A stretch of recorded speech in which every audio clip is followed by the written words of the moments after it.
Your skin instructor's tip of the week. During consultations, don't just ask what products your client is using. Ask them how they're using them because layering, frequency, and application habits tell you way more than that product name. You can ask questions like, what step do you apply that in? Or how many nights a week are you exfoliating? When you ask questions like that, you're going to learn a lot about your client's skincare routine. And even if you've already taught them the right way in the past, clients forget. Life happens, and a quick check-in is going to help you catch little routine mistakes that make a big difference in their results. Welcome back to the Skin Instructors. I'm Jolie. And I'm Morgan, and today we're diving into winter skincare, all of the fun things, dullness, dryness, flakiness, lackluster skin. It's just really a great time. Yeah, for us. absolutely. I'm excited to dive into it. First, I want to kind of get into like why our skin is struggling in the winter time. So a lot of that has to do with like the cold outdoor air and then the low humidity because of it. Especially if you're in a region where you do have winter, you do have snow and things like that. So what happens is there's more moisture that's getting pulled from the skin. Indoor heat equals even drier environment, especially if you don't have a humidifier in your house. Like you're going to feel chapped and dry, especially with that heater running all the time. We love to take hot shower. I like to take hot showers all year round, honestly. Yeah. But especially in the wintertime, like I do crank that thing up and my skin is very dry afterwards. I noticed today, I was like, this is not warm enough. I just kept going. Yeah. And then I was like rubbing my leg earlier today, and I'm like, whoa. Yeah. Bad. It's so bad. dry, so flaky. It's time to pull that moisturizer out, Morgan. I know. Absolutely. Yeah, it's bad. So because of all of that, a lot of the times the barrier starts becoming compromised and that transepidermal water loss increases in the skin. So signs of that looks like tightness, flaking, dullness, sometimes irritation.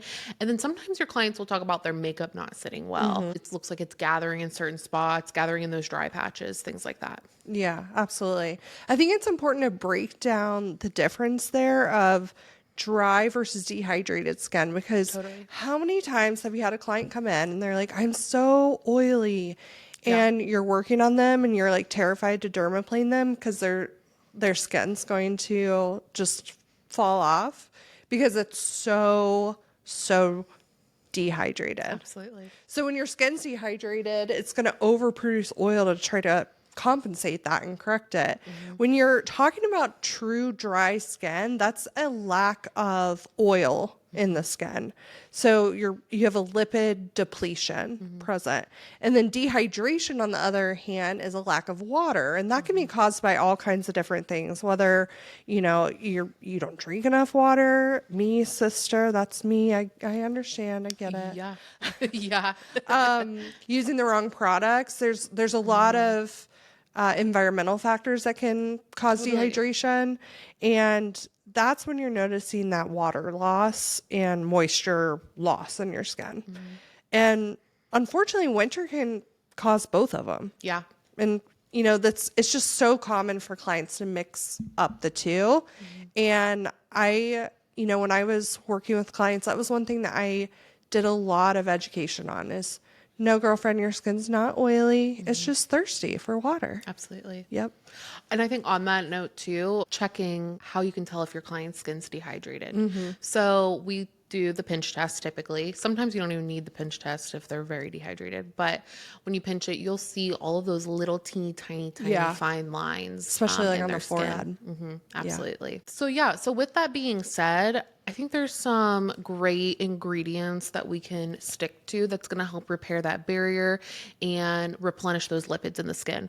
So that first one is ceramides. These are great because what they're doing is they're helping rebuild the mortar between skin cells. Then we have squalane, and that's super lightweight, but it's deeply, deeply nourishing. So you're going to see this in a lot of hydrating products now. I feel like it's in everything that I'm using.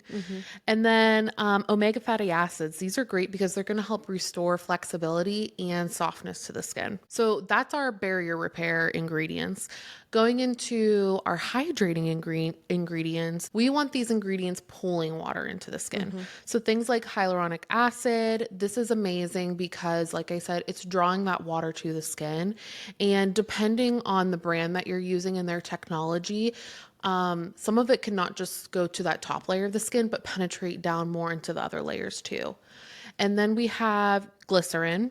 And this is very underrated, I think, but it's in a lot of, if not all, hydrating products. Again, just something else that's pulling water to the skin.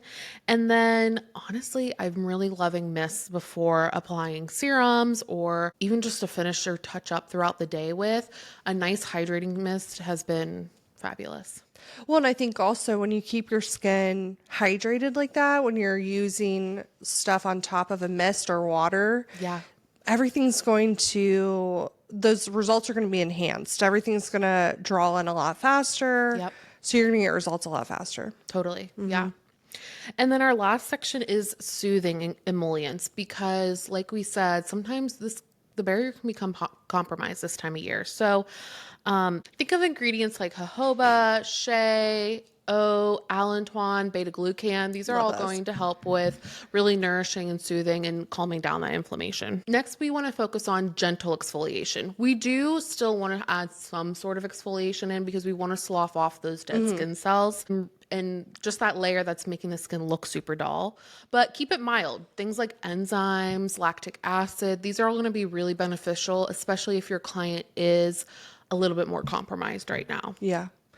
You know, a couple of weeks ago on our podcast, somebody had asked, can you over exfoliate in winter? And I think that you can, but exfoliating is so important in the wintertime because Totally. you have all those dead skin cells that are just hanging on my dear life. Yeah. And you have to get them off. Otherwise, all of the hydrating products that you're using, they are not going to do anything. It They're can't just fight through those. exactly. Yeah. So, you know, I love exfoliating and sometimes I overdo it. Recently I did. It's fine. But you know, winter it really is so important. I agree. Yeah. And I don't want you to be afraid of recommending exfoliants and things like that this time of year. Your clients need it. You're going to do them an injustice by not. Absolutely. So some other things that you're going to want to consider adjusting for their routine in the winter is looking at what cleanser they're using. Maybe in the spring, summer months, you have them on more of a gel or exfoliating cleanser, and now we're going to switch them over to more of a hydrating cleanser, or definitely something that's more on the gentle, non-stripping side of things. Not that we would ever recommend a stripping cleanser, Totally. but just keep that in mind that if you're noticing that transepidermal water loss, like let's get them on a creamy hydrating cleanser. That's going to be really balancing for them. Also playing around with their moisturizers. So adding in a lipid rich moisturizer, not just like a humectant based serum. That's going to be really beneficial. Cutting back on retinoids if their barrier is compromised. So, you know, I am a firm believer that everyone should be on a retinol. And, you know, that's always the end goal here. But if they're coming in, they've got dermatitis, they've got a majorly compromised skin barrier, I'm going to do more of a sensitized protocol. I'm going to build their skin barrier back up before I reintroduce or introduce for the first time a retinol. Absolutely. You know, Dr. Abaji has a fantastic sensitized protocol, and for the first 6 weeks you're really just strengthening and repairing, and then you're going to go in with one of his retinols, the Radical Night. And you know, we don't have to avoid retinols, but we do want to make sure that it's the right time for him. As far as at home, you can talk to him about adding in a humidifier.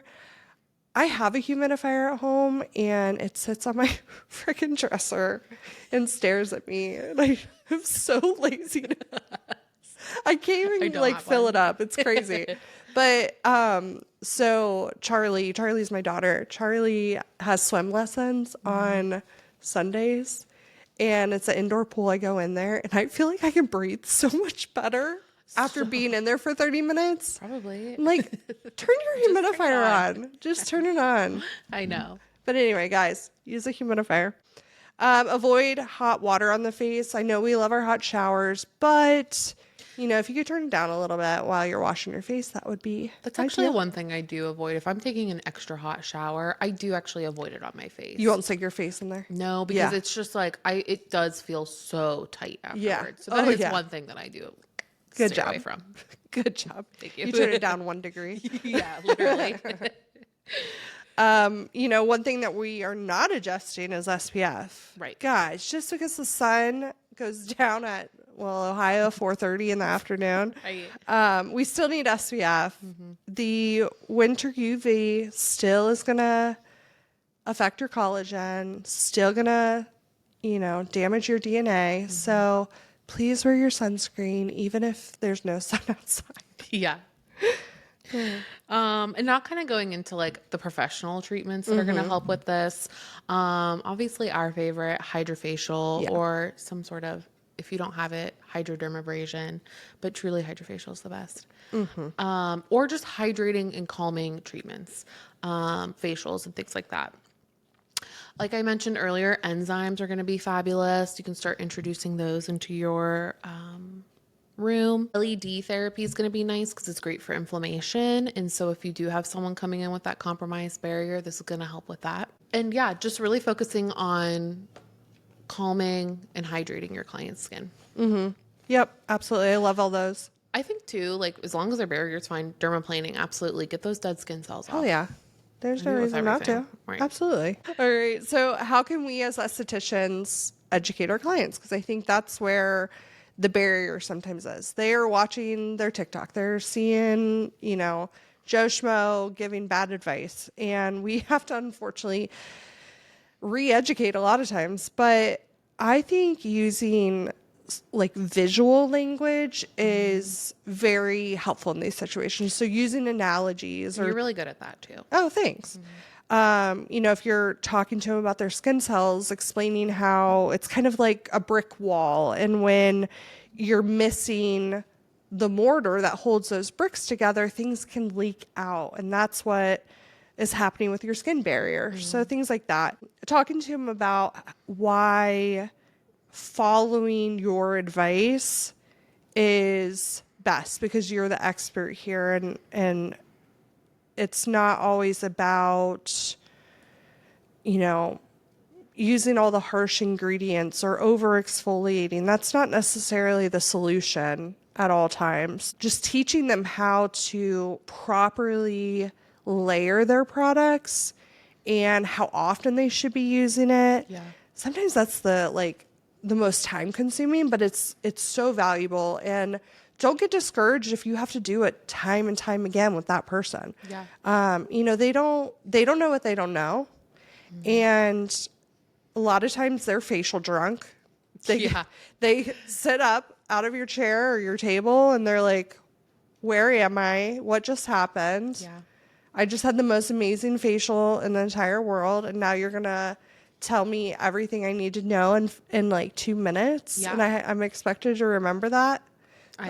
You're going to have to write it down for them. Yeah. One thing, we did a training a few weeks ago, and one thing that one of the estheticians said is she likes to say, I touch your skin once a month, you touch your skin hopefully 60 times a month. And I think that's like very important to think about, and like why explaining and taking that time on how to properly use the products is so important. Absolutely. I love that. Yeah, and now is the time to talk about those seasonal swaps too. I love talking about what they're going to experience this season. So, hey, we're going into winter. You're going to start to notice that those hot showers are drying your legs out. Yeah. Let's get you using some moisturizer. Yeah. Or add in your humidifier. I'm talking to myself. Yeah. It's fine. But, talking to him about what they can expect to experience, and hey, this is why I'm making this recommendation to switch your moisturizer. Not because I want to sell, Right. because that's not what we got in the industry for.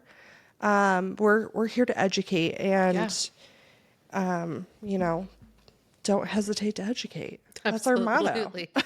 Absolutely.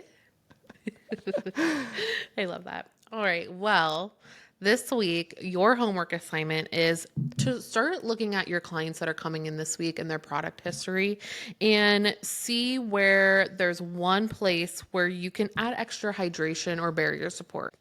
Yeah, maybe it's as simple as switching out your cleanser or Mm-hmm. adding in a ceramide cream, Mm-hmm. or misting your face before using a hyaluronic acid. I think, that's a great way to start. Absolutely. And if you do make those changes, DM us. We love Yeah, to hear you guys going home and actually applying the homework we're doing. love that. Um, well, that's all that we have for today. So thank you so much for joining us for another episode of the Skin Instructors. We hope this helps you and your clients stay dewy, hydrated, and glowing all winter Love long. that. You I know, love that. Yeah, and if you've enjoyed the show, please subscribe, rate, or review wherever you listen to the podcast. And it really helps us just get to more estheticians. And also, if you could follow us on Instagram, we're at ST Training. And as always, don't hesitate to educate.